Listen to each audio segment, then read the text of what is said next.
Hey, what's up? This is Ricardo at Parts People, and in this video, we'll outline the steps for completing a part replacement on your Dell PC.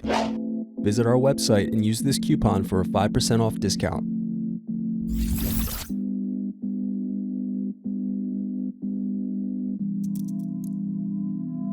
Unscrew and remove bottom base.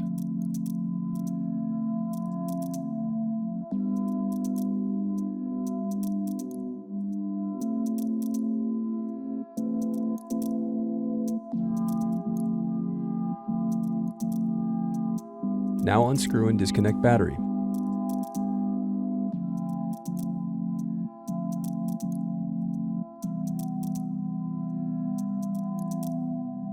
Thanks for watching. Don't forget to like and subscribe if you enjoyed this video.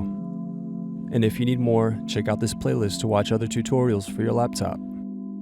You can also click here to find parts for your laptop at partspeople.com.